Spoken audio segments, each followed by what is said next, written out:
It's Jason with Hardy Life Outdoors. I am here in Southeast Ohio at the Lazy H, and I came down this weekend, started doing a bunch of projects, and as I was doing projects, I had to move the grapple. And I realized I've had this thing for months and I've not had it out to use it. So I decided today to get it out and use it some. So I've been playing around with it and decided it'd be a good time to go ahead and do a quick demonstration of it and kind of an initial reactions to it. I have not done a whole lot with it. I've moved 5 or 6 logs. I've moved some rotten firewood. Just want to get a feel for how to use it and what I thought of it. This is a grapple that does not require third function, any additional hydraulics. It uses your existing hydraulics that you use for your bucket and other front end attachments. So it makes it affordable from the standpoint you're going to pay for the grapple, but not additional work on your hydraulics. So if you're looking for a grapple and you don't want to spend a bunch of money, I think it was going to be over $5,000 if I had done the additional hydraulics. I'm not sure. I think that was the price if I were going to put it on the 4052R. I did not check on third function here. So when they told me it didn't need it, I thought for no more than I'm going to use it and the way I'm going to use it, that probably meets my needs. A couple things as you're watching this, and I don't want to get a bunch of comments about it, you're probably going to be best served to have some ballast on the back of the tractor. My ballast box is pretty heavy. I do have a tiller. I do have a brush hog rotary cutter that I could put back there, but I'm going to stick with some smaller stuff today. This is not a test to see how much it will lift. This is more just to demonstrate how it functions and give you a sense for, is it something you might be interested in? This tractor, I do not have any ballast on it. The tires are not loaded. I'm planning on doing that. The dealer that I bought from, they don't load the tires. That's not a service they provide. So I'm going to do a little research and load the tires myself. As much as people talk about these tractors and how tippy they are, I've never felt that way. I had a 2016 for 5 or 6 years. I had one instance where it started to tip, and it was purely operator error. I had a load of gravel up above hood height. I was on the side hill. When I felt it start to tip, I was able to lower the load and address it. But I never felt like the tractor was tippy. Over the weekend, I took the tiller back to the 80 acres to do some work on the Habitat Oasis project. And while I was back there, as I was driving in, I had the tiller, up in the air a little bit. I got into a little bit of a rough spot, and as it moved, I felt the rear tire come off the ground. So I'm gonna address ballast here sooner rather than later with this tractor. But for now, I don't know how well you can see, but behind me is a bunch of wood that I had some trees taken out in front of the cabin. There were some rotten ones, and there were some that just the logger needed to take out to get to the dead trees. So we're going to grab a couple of those, haul them out of the front of the cabin over into the yard, and make a little bit of a wood pile where we can either run them through the sawmill or cut some of them up into firewood. So let's get the tractor over there. Some of this stuff is I can't get to it from the side, so I'm going to use the grapple to drag it out, and then I'll move around and grab it, and we'll take it down to the wood pile. So let's go move some logs and show you how this thing works.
Well, I don't know if you could see that in the video, but the tractor definitely rocking around. This is something that, to use this grapple, absolutely 100% need to have some ballast on this tractor.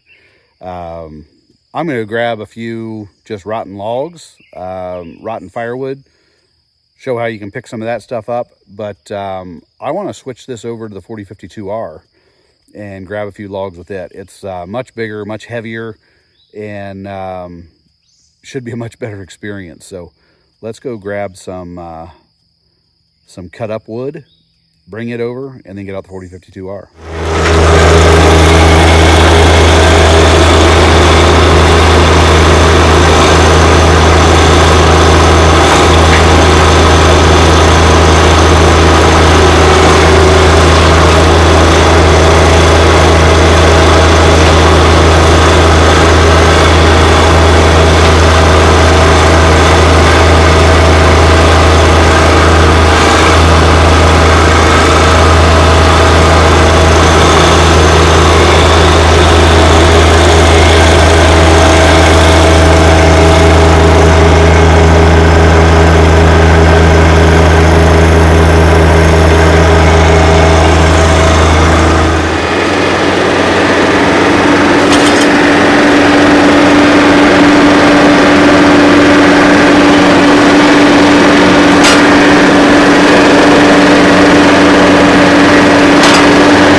Well, I can tell you the 4052R feels a whole lot better with those logs than the 1025R. So I'm going to get this last good size log, put it back there in the woods, and then call it an episode. So we're going to do that one right now. Thanks for joining. Keep in mind, outdoors is always in season. Hey, I know this wasn't a pretty video of a skilled grapple operator, but I've had it out for an hour and a half now. So all in all, I like it. I'm a little concerned with the stability on the 1025R, especially without ballast, and that's completely on me. With the 4052R, it is moving stuff and feels very stable. So it's all relative. As soon as I get into really large logs with the 4052R, we're gonna have the same issues, but ballast is gonna be the key. So anyway, we'll get some video of this last log as we take it to the woods, and see you next time. Thanks for joining.